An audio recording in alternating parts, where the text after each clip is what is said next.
સર્વે સંતો ભક્તો અહીંયા જે કોઈ પધારેલા છે એ બધાય આપણે આનંદ માણવા પધાર્યા છે. કે આજનો આનંદ બહારનો લીધો ને અંદરનો લીધો, બે આનંદ આપણે આજે લીધા.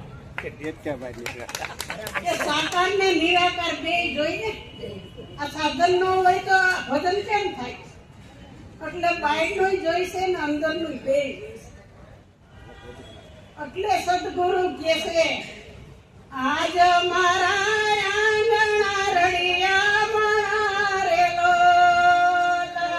આજ મારા આંગણા રળિયા મારેલો, ઉગ્યો મારે અનુભવનો બાણ જો, આજ મારા આંગણા રળિયા મારેલો,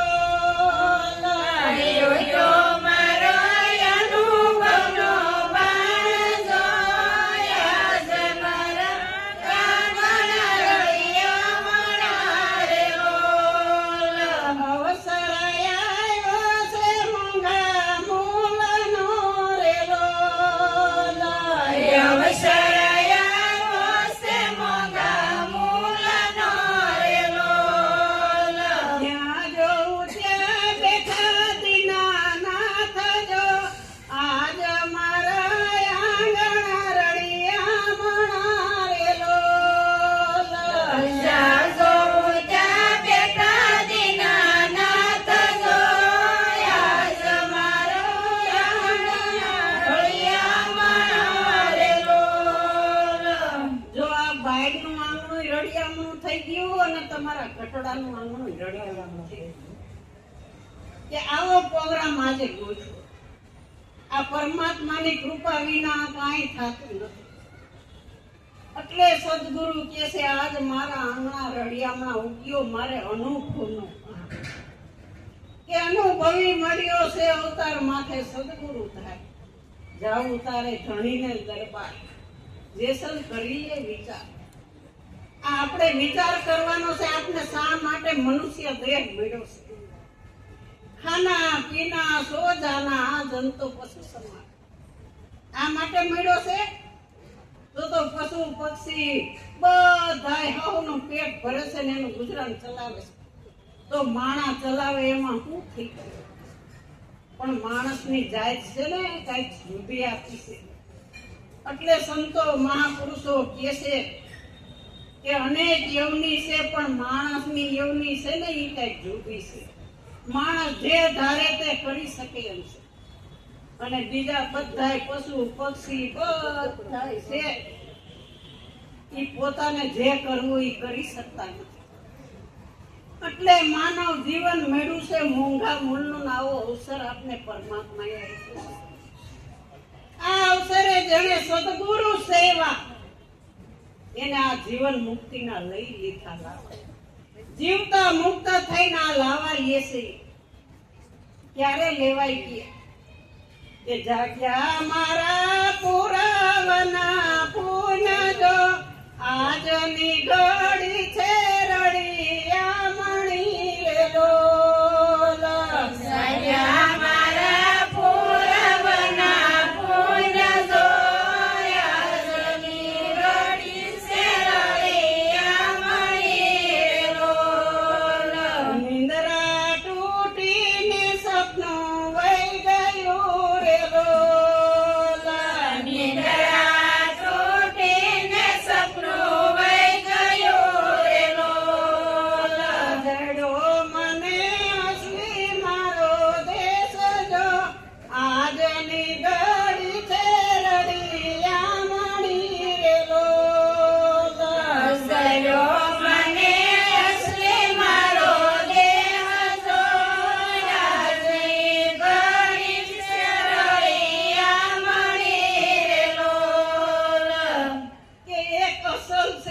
નકલ છે. આપને આજે અસલની ઘડી મળી છે. કે અસલ હતું એ ઓળખાણ ને તો આપને સમજણ પડી કે નકલ શું છે. આ નકલ જેટલું આ ચર્મ ચક્ષુથી દેખાય છે બધું નકલ છે. અને જેને ગુરુ મળ્યા ને એને દિવ્ય દ્રષ્ટિ આપીને ત્યારે અસલ દેખાણું ને ત્યારે નકલને છોડવું ન પડ્યું, છૂટી ગયું. એટલે સંતો કહે છે સાચું આવે ને એટલે ખોટાને છોડવું નથી પડતું, છૂટી જાય.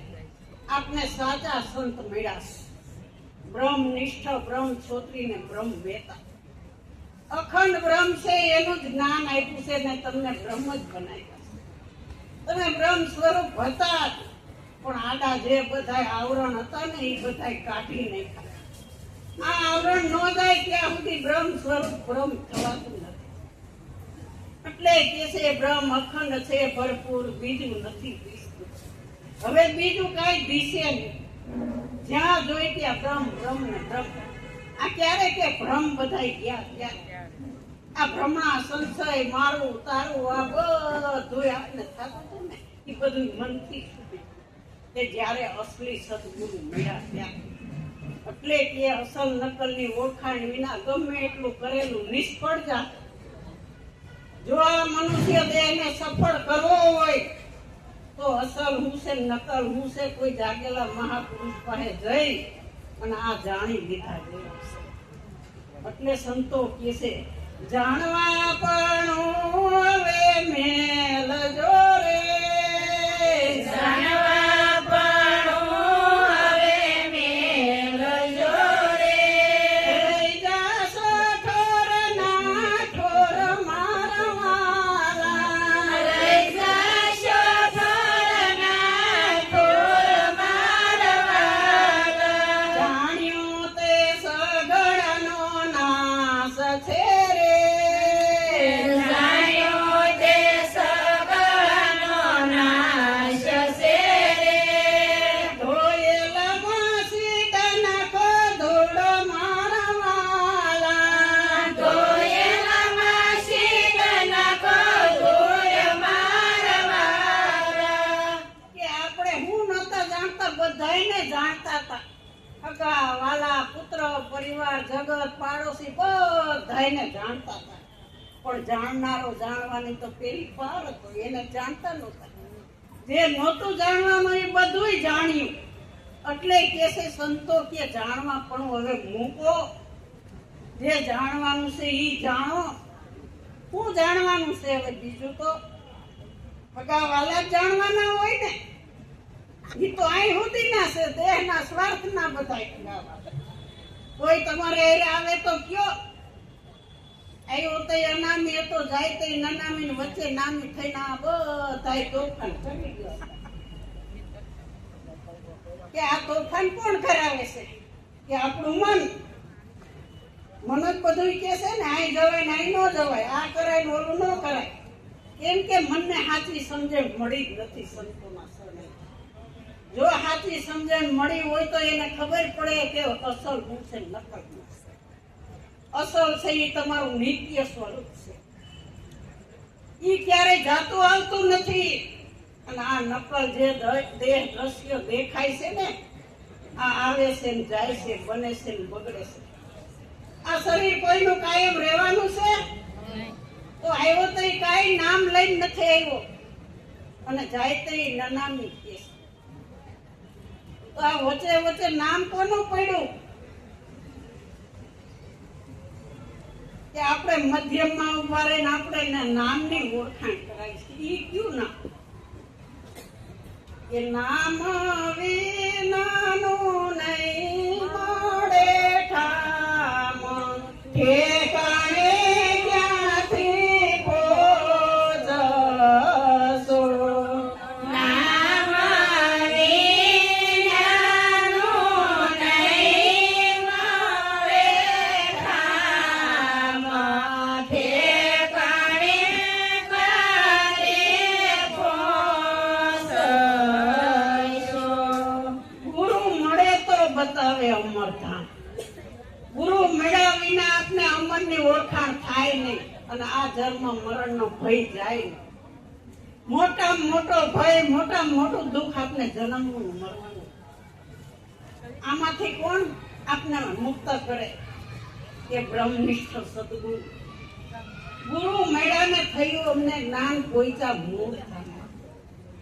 મૂળ વિનાના ડાળા પાખડા ઉપર આપણે બેઠા હતા. પણ સદગુરુ મળ્યા ને તો મૂળમાં આપણી સુરતા ગઈ. ત્યારે આ ડાળા પાખડા ઇન્દ્રિયોના બધુંય દેખાતું હતું ને એના ભાવ મનથી છૂટી ગયા. એટલે કે છે સંસારમાં તો તું સરખો રહેજે, મન રાખજે મારી પાસ, સંસારમાં નો લેપાય ઈ મારો દાસ છે. સંસારમાં રહીને ભક્તિ કરવી ને એવી ભક્તિ એ કોઈ નથી. આ દેહ છોડીને તમે ગમે ત્યાં જાત્રાએ જાઓ, ગમે ત્યાં વનમાં જાઓ, પણ તમારી વાસના તો ભેગી આવે છે. ખગા વાલા બધા આમાં ભરેલા છે. ગમે ત્યાં જાઓ તો હારે નથી આવતા, બધું હારે આવે છે, કાંઈ અહીંયા નથી રહેતું. એ કરતા સંસારમાં રહીને ભક્તિ કરવી ખૂબ ખોટી છે. એટલે કે છે સંસારમાં તું સરખો રહેજે. સંસારમાં પેલું રાખવાનું છે ને આધ્યાત્મિકમાં રાખવાનું.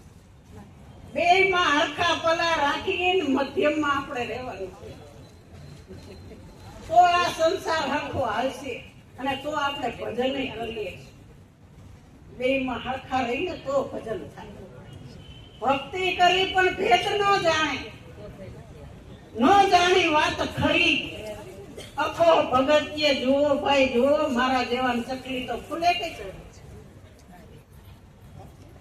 ભક્તિ કોઈની દેખા દેખી કરી નથી કરવાની કે આને આ હાંડડીનું વ્રત કર્યું તો હુંય કરું, આને આટલી અગિયારીસું કરી તો હુંય કરું, આ 4 ધામની જાત્રાએ ગયા તો હુંય જઈ આવું. ગમે ત્યાં તમે દેખા દેખી કરીને ભક્તિ કરશો ને ઈ નરતો અધૂરિયા હિસ્સા છે. છતી આંખે કુએ પડવા જાય છે. પણ તમારી અંદર તમને ગુરુ મળ્યો ને એનો શબ્દ તમને અંદર રડ્યો હોય છે અને એનો આનંદ આવતો હોય છે. એવો આનંદ કરોડ રૂપિયા દેતા બહાર ક્યાંય આનંદ મળે એવો નથી. એવો આનંદ આપને સદગુરુએ આપ્યો છે. તો આ આનંદ બતાવવામાં આવે એવો નથી, કહેવામાં આવે એવો નથી કે કેટલો આનંદ આવ્યો. પણ આનંદ આવતો હોય ને એને ખબર છે.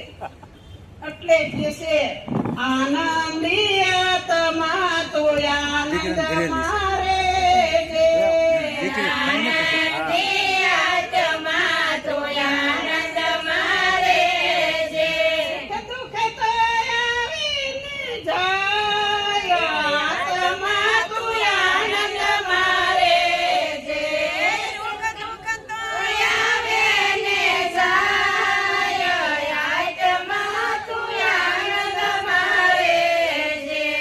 સુખમાં સગવડ ને દુઃખમાં અગવડ છે એટલે આપને આનંદ આવતો. બેયમાં આનંદ રહે ને તો આનંદ આવે.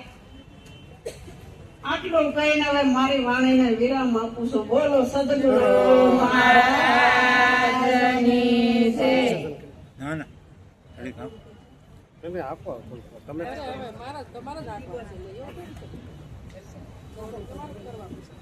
એ પીછામાં બાકી નહીં. બોલો સદગુરુ મહારાજની જય. તો પ્રથમ નમો ગુરુદેવને